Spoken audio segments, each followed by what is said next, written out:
Want to make sure this thing's fucking recording. You know how these cameras are. Sometimes they record, sometimes they don't. Who the fuck knows what's going on? But today is a day of something going fucking on. What we're talking about my friend Pete and the world that I live in. Situation. That's all I can tell you. But I seem to find the solutions every time I turn around. So it's not that bad if you really think about it. And the problem we have today, the situation we have today, it's about a guy that lives in Australia. It's an Australian guy. He lives in Australia. His name's Richard. What part of Australia he's in? I don't fucking know. I don't know where the fuck he's at. He's in Australia though. And he got a truck that he purchased in Colorado. Alright, that's in the United States. Now we're back in the United States. We're not in Australia anymore. So he bought a truck in Colorado from this guy, paid an enormous fucking price for this thing. It's a 1960 4-door Ford. Alright, 4x4. So it's a 4-door, it's a 4x4, and it's a long bed. Very fucking rare truck. They only made, I believe, 302 of these trucks. They were made specifically for the United States Air Force Department, and all but 2 of them went to the military, and then of course 2 civilians got a hold of them and they owned them. But I believe that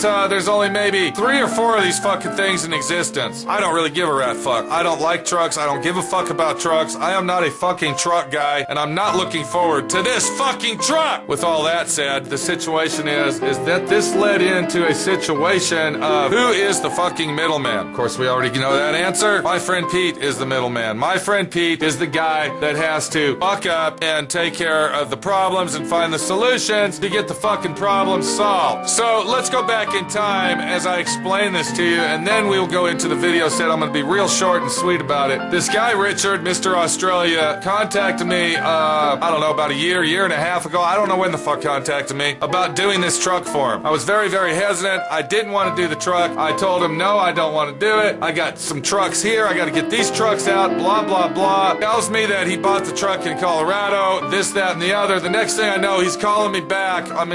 Emailing me. I've never talked to this guy in person. He's emailing me back 6 or 7 months later, telling me that the truck is ready for pickup. And I'm thinking, what the fuck? So this guy's in Australia. His truck is ready for pickup. And, I don't know where all this led that I was going to do this fucking truck, but it led into my friend Pete is going to do this truck. He asked me to go to Colorado. When I go to Colorado to my son's wedding, can I go look at the truck, make sure it's there? He can't get a hold of this guy. He's been trying to get a hold of the guy that he bought the truck from for many months. The guy won't answer the phone. The guy won't email him back. I try to call the guy while I'm there. He doesn't answer the fucking phone. I don't go check the truck out. I get back to Texas after the wedding, my son's wedding. I, swap emails back and forth with Richard. I said, okay, give me the fucking number to this guy. Let me call this cocksucker one more fucking time, and we'll see what we can do. It was 9 o'clock at night. I call this motherfucker at home, and now I'm acting like Mr. Mafia cocksucker. I'm acting like Mr. Badass on the phone, putting the threat of death into his fucking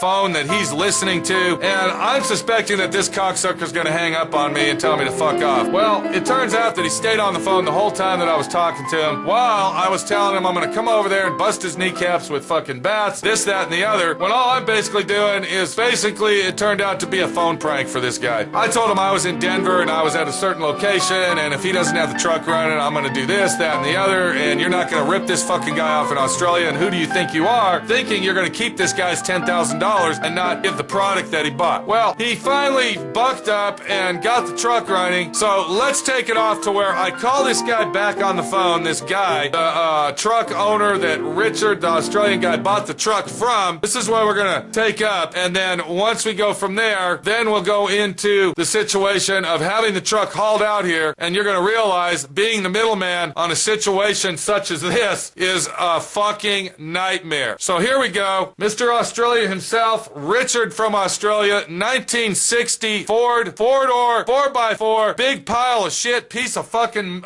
truck. Let's start this out and see where the fuck it leads to.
answering. Okay, this is one of them scenarios where the fuck ass ain't answering, see? He's not answering his phone again. Now he owes Richard $1,600 fucking dollars. Refund. Hello? What? Yeah, what's up? Who am I talking to? This is the guy. This is the guy that wants to know about the fucking truck. Rick sent me an email. Okay. He was gonna send me the information. Alright, hold on a minute. Cork it, bub. Did you get the truck running and driving? Yeah, runs the drive. Okay, can I come over there and drive that bitch around the block? No, you can't. Why not? It hasn't moved yet. Excuse me? It hasn't been moved yet. Okay, so when are you gonna... It hasn't been taken to where it's gonna be picked up at. Okay, so when can we come over there? Phil? Or is your name Bill? Is your name Bill today or Phil? It's gonna be down there and picked up tomorrow. The shipper called and asked if he could... Okay, let me explain. Hold on, bud. When I called you last week, remember when I called you, or you were all onto this Bronco football game, remember that? Remember when I talked to you last week? Yeah, the truck needs to be ready to go. That's tomorrow, right. According to Rich. They're coming to pick that fucking truck up tomorrow, am I right? Tomorrow afternoon. Is it ready to go? It drives and it runs. So let me ask you a question, Phil, or is it Bill today? Is it Bill or Phil? Because you told me Phil was in North Carolina and been gone for several months. What is your question? How does it feel when you try to fuck somebody in the ass and you get caught? How does that feel? I wasn't trying to fuck somebody in the ass. Well, when you don't answer your... When somebody 10,000 miles away is buying something from you, you don't answer the phone, and the guy's, crawling in his fucking dirty shorts because he got fucked in the ass, that's pretty much fucking somebody in the ass. That's pretty much taking the fucking stick and popping it up in the asshole and pushing his shit up inside him. Have you ever had a stick in your ass? It doesn't fucking feel good. It doesn't feel good, bud. Now, what time is that cocksucker gonna be there to get that fucking truck? It's gonna be there between noon and 2, but they said they might be later than that. Are you gonna be there? I'm gonna be there loaded. Okay, I'll be there too. How does that sound? We'll go over it. We'll go over it together. We'll make sure that fucking cocksucker runs and drives. We'll go over it with a fine-tooth comb, make sure everything's done to it that you got paid to do. And where's that what about that refund? What about that? How's that going? Well, I got an email from Rich that said he was going to give me the information, but he didn't put it in the email. Okay, I'll tell you what you can do. You get a fucking U.S. Postal money order, put his fucking cocksucker name on it, you send it with that fucking driver, and then send it down to the shop. And then they'll take over from there. Alright? Now, I'm gonna give you a little advice, and then you can take it for what it's worth, okay? I don't know your situation, I don't give a fuck about your situation, and I don't want to know about your situation. But the situation we have is I hope you woke up over this situation. The next time you decide to sell somebody one of your junkyard cars and cut a fucking slice of deal with them 10,000 miles away, don't think the motherfucker ain't coming after your ass. You don't fuck people in the ass and think you're gonna get away with it. I don't want to hear your fucking excuses. I don't care about your stories. The cocksucker in Australia tried to call you I don't know how many fucking times, and you refused to answer the fucking phone. Whether you got in some fucking accident and both your trucks got totaled out and DPT's got the fucking information, whatever the fucking shit goes, I don't care. You should have had enough courtesy to call that motherfucker up and tell him what the fuck was going on, because that is what you call responsibility. I understood that. Whatever your fucking deal is, dude, I don't give a fuck. So, I can tell you this, you lost a lot of fucking business over this fucking little fucking journey, pal. You and your fucking junkyard over there might be going downhill once the city of Dallas gets a hold of your fucking ass. So if I was you, I'd be playing it clean for a while. And being nice to everybody that you fucking meet, especially strangers, because I might be the next stranger that talks to your ass. Now go fucking sell some Bronco tickets. How does that sound? Bill? Or is it Phil? Is it Phil or Bill? Which one? Who is this? Who am I talking to this today? You getting on the fucking phone and lying to me, blunt-faced lying to me right off the bat, didn't fucking break the ice cake, dude. Telling me your name was Bill and Phil's been gone for fucking... You think I'm a dumbass? You think I got a dildo on my left ear and a butt plug between my toes? What the fuck you think? Richard's gonna be contacting you. Whatever fucking money's owed to him, I'd appreciate it that you give it to him, okay? Do we got a deal, Phil? Do we got a square deal, or are you gonna round me again? those are the exact same details I sent to Rich in the email, and he confirmed them coming back. Well, guess what? He didn't confirm how. Well, guess what? I got my own information, okay? You didn't have to email me. Now, I appreciate it. You do me a fucking square on this deal and don't do me around, okay? You wait till he contacts you to confirm the situation. Whatever the fucking deal is. And emailed back. But I don't know what time it was he emailed back. Okay. Obviously, you're computer literate. That means you know what the fuck's going on. You're not illiterate, you are literate. So you aren't a dumbass. How old are you? Getting old, 50s. Then fucking act like it, bitch!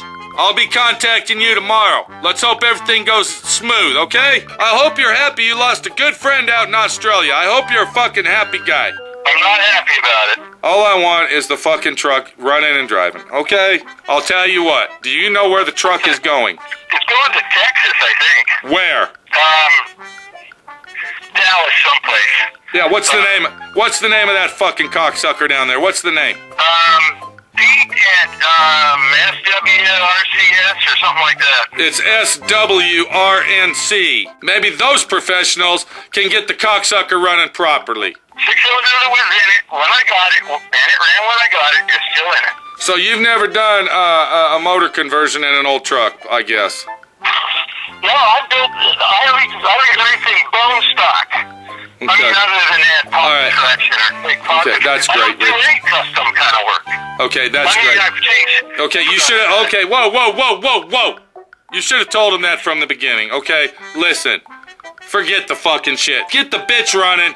Let's get that cocksucker down to Texas and be done with it, okay, Phil? That works for me. And don't fucking lie to me anymore. Well, I don't know that we'll be talking anymore after this. We might. I might come over there. We might be pals. Might what? I might come over there. I might come hang out at your junkyard. What do you think of that idea? I don't know what the objection would be. That truck better be loaded. I want you to call me on the phone when it's done, okay? Well, it's done except for putting the tires in it. Put the fucking tires in the truck, Bill! Well, I was gonna wait until morning so that there's no problem with that. Well, we don't want a problem with that. We don't want a problem with this coker fucking tires getting lost or somebody stealing them over there on your side of town. Anyway, so I'm gonna chain them up in the back of the truck. I don't give a fuck what you do. Just get the piece of shit to Texas, okay? Right. Call me when you got it loaded. Can you do that? You got caller ID. You got... Call you this number? Yeah, that's right. All right. I'll see you later, Phil. All right, later. So there you go. That's the situation. The guy was stiffing this dude out in Australia, and we had to strong arm him. We had to strong arm him, and put a little fucking scared in his fucking attitude. Do I like to do that? Hell no. But I'm not gonna get fucked around. I'm not gonna see other people that work their fucking ass off for their fucking money that they fucking earn get fucked around. You might think that I was a little hard on the guy. You might think that I'm the asshole. Well, I'll tell you what, buddy. When someone fucking rips you off for about $18,000 from another fucking country and you don't know what the fuck's going on because you can't go there, we'll see how you feel. We'll be looking at this fucking truck when it gets here. A fucking truck. Another fucking truck. We're gonna try to get Richard on the phone from Australia, give us a little jingle, see what he has to say about the situation. And as far as Phil out in Colorado goes, good fucking luck with that situation. The solution's almost here.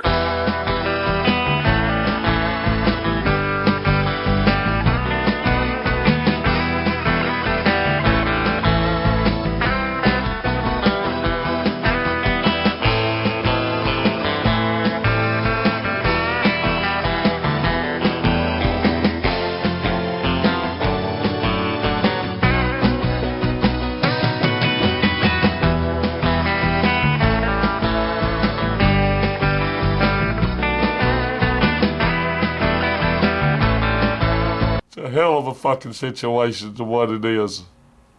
A hell of a situation.